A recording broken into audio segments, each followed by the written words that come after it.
सवाल पूछे जवाब मैं दूंगी।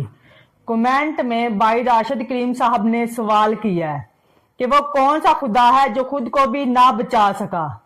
पहला नुक्ता, यसू ने खुद को इसलिए ना बचाया कि वो हमें बचा सके। इसके लिए आइए मेरे साथ बाइबल मुकद्दस को खोलिए। यसू के पास अपनी जान बचाने की पूरी कुदरत थी। खुद उसने कहा, बाइबल मुकद्दस में खुद उसने कहा, जब हम मत्ती की अंजील उसका 26 बाब उसकी 53 आयत में पढ़ते हैं तो उसमें लिखा है, क्या तू नहीं समझता कि मैं अपने बाप से मिन्नत कर सकता हूं और वो फरिश्तों के 12 तुमन से ज्यादा मेरे पास अभी मौजूद कर देगा। दूसरा नुक्ता, सलीब पर उसकी कुर्बानी मोहब्बत की अलामत थी।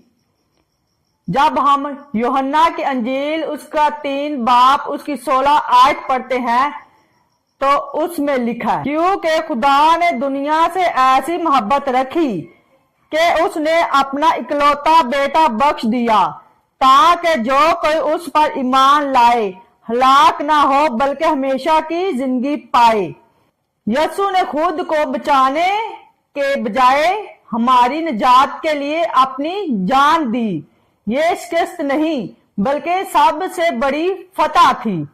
इसी तरह जब हम तीसरे नुक्ते की तरफ बढ़ते हैं तो वो है, वो मरा नहीं बल्कि जी उठा। यसू ने अपनी जान खुद दी, किसी ने उससे छीनी नहीं, और तीसरे दिन मौत पर गालिब आकर जी उठा।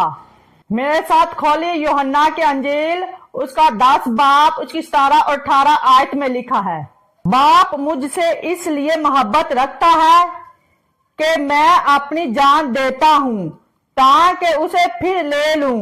कोई उसे मुझसे छीनता नहीं बल्कि मैं उसे आप ही देता हूं।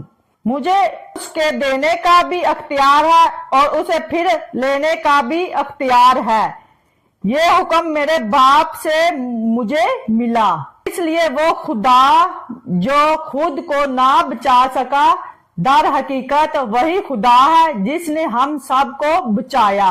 इसका खुलासा ये है कि वो खुदा जो खुद को ना बचा सका दरअसल वही खुदा है जिसने अपनी मोहब्बत में हमारी खातिर अपनी जान कुर्बान की, और इसी कुर्बानी से हमें नजात, फजल और अब्दी जिंदगी मिली।